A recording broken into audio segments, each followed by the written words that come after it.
Hello everyone, this is Miliagris Felis here, but you can just refer to me as Jade since that's my real name, and it's easier. What you see here is the Republican vision of or for women. Darrell Issa, chair of the Congressional Oversight Committee, held a hearing about President Obama's mandate about employer coverage of birth control on insurance plans. Now this hearing was held after President Obama offered the compromise. Let's take a look at this panel. There's the Most Reverend William E. Laurie, the Roman Catholic Bishop of Bridgeport, Connecticut. Reverend Dr. Matthew Harrison, President of the Lutheran Church Missouri Synod. C. Ben Mitchell, Grace Professor of Moral Philosophy at Union University, which is an evangelical Christian college associated with the Tennessee Baptist Convention. Rabbi Meyer Solovicek, who is with Yeshiva University, and Craig Mitchell, chair of the Ethics Department from Southwestern Baptist Theological Seminary. All male, all religious, all conservative. When Democrats objected to this panel, they were ignored, and then they left, refusing to participate in this farce. Now, it's true that two women, also associated with conservative religious institutions, were scheduled to speak that afternoon. Apparently women, the one group most directly affected by birth control, weren't considered important enough to speak first. It has also been noted that only representatives of the conservative religious view were invited to speak. Many other religious groups, including some Catholic groups who approved of Obama's compromise, weren't invited. Apparently Issa only wanted one voice heard, the conservative one. A letter sent to Democrats from Issa's staff read, referring to a witness Democrats wanted to testify, as the hearing is not about reproductive rights, but instead about the administration's actions as they relate to freedom of religion and conscience, he believes that Ms. Fluke is not an appropriate witness. Now, while it is true that the title of the hearing was Lines Crossed, Separation of Church and State, Has the Obama Administration Trampled on Freedom of Religion and Freedom of Conscience? But how can you have a panel concerning birth control that doesn't consider women or women's rights or a women's point of view? The decision whether or not to prescribe oral contraceptives, which is really what we're talking about here, is one that should be made by doctors in consultation with their patients. It is a medical decision, and any medical decision, any prescribed drugs, should not be the business of an employer unless such a prescription would have a direct effect on the job. An example would be a drug that would alter perception.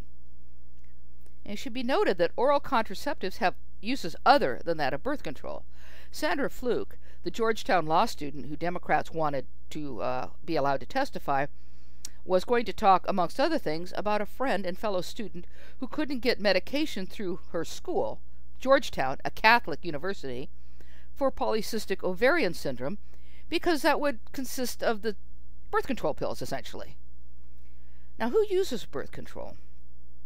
According to the Guttmacher Institute, virtually all women, more than 99%, aged 15 to 44, who have ever had sexual intercourse, have used at least one contraceptive method. Not only that, but in an article in Reuters Life from April 14, 2001, it was pointed out that some 98% of sexually active Catholic women in the United States have used contraceptive methods banned by the Church. That's 98% of Catholic women.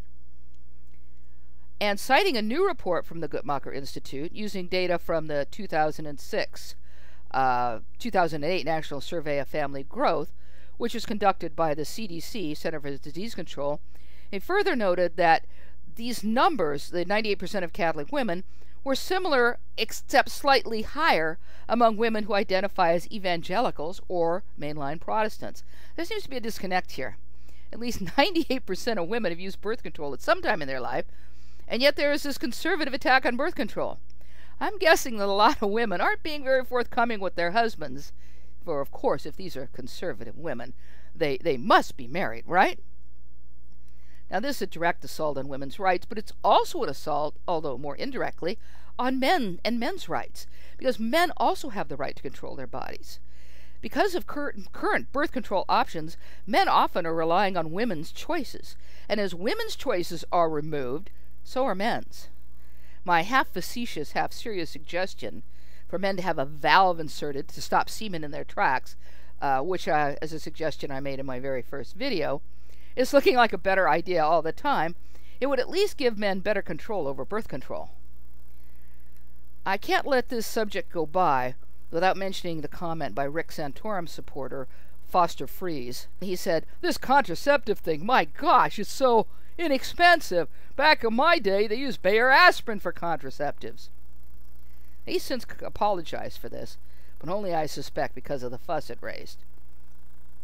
What bothers me the most about this is that, again, women are being blamed and slut-shamed, because clearly in Freeze's mind, and I don't doubt the minds of many other conservative men, it's the woman's fault. Men don't seem to have any responsibility here at all. For zygotes, the life begins at conception point of view. In my very first video, I pointed out some of the problems with this. Since then, I've done some more research, and I provided some links in the crotch bar. Turns out the percent of fertilized eggs are spontaneously aborted, most of them occurring without a woman even being aware of it. 25% is actually far less likely than the 50% number, because it's hard to determine, but the 50% number is somewhat speculative because it's hard to determine whether fertilization has taken place in the earliest stages.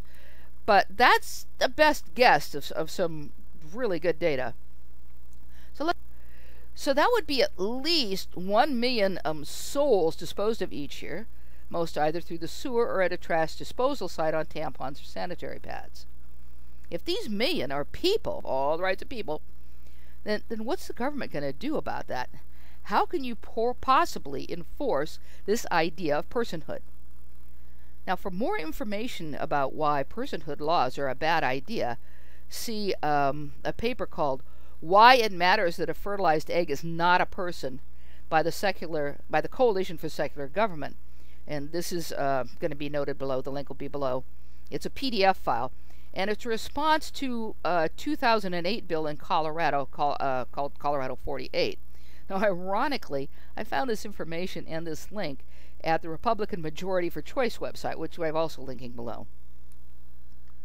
And personhood bills will also affect contraception, but some of those proposing such bills say it won't. Virginia legislator Bob Marshall, interviewed on Current TV's The War Room with Jennifer Granholm, said, "Contraception is not outlawed. It's not affected." And then he refers to Griswold versus Connecticut, the Supreme Court decision that gave married people the rights to conception and conceptive information. Contraceptives and contraceptive information. A later one, Eisenstadt versus Baird in 1972, Griswold was in 1965, extended this right to unmarried couples. But he then goes on to say about any possible legal action taken against women who might use contraception. He goes, "Well, mens rea and the evidentiary requirements for proving that in fact a particular pill or device caused a miscarriage are impossible to get." And he's basically trying to say, "Oh, we're not going to prosecute anybody." But these rulings, when you look at Griswold and Eisenstadt, as I understand it, and I could be wrong here, not being any legal expert, and I've only had to read other, not the original rulings, but other people commenting on the rulings. But as I understand it, these guarantee the right to contraceptive information and to contraceptives, but it doesn't specify what kind of contraceptives. So it's not a great stretch to see how conservatives could use a personhood law to outlaw most oral contraceptives, and then point out that this doesn't violate Griswold or Eisenstadt, since other methods of contraception would still be available. And as for women not being prosecuted for the death of a child by using birth control, his statement, "Requirements for proving this are impossible to get," is disingenuous, since some oral contraceptives work by preventing implantation of a fertilized egg, the end result of which being the death of the person. So that just doesn't make sense. And one final comment about Virginia's other anti-woman bill, the one requiring a woman to have a vaginal ultrasound before she has an abortion. Marshall commented about this that, this wouldn't be invasive. I mean, after all, abortion itself is invasive. But, you know, this is like the difference between consensual sex and rape. And ordering a woman to have a vaginal ultrasound is rape. Anyway, thanks. Bye.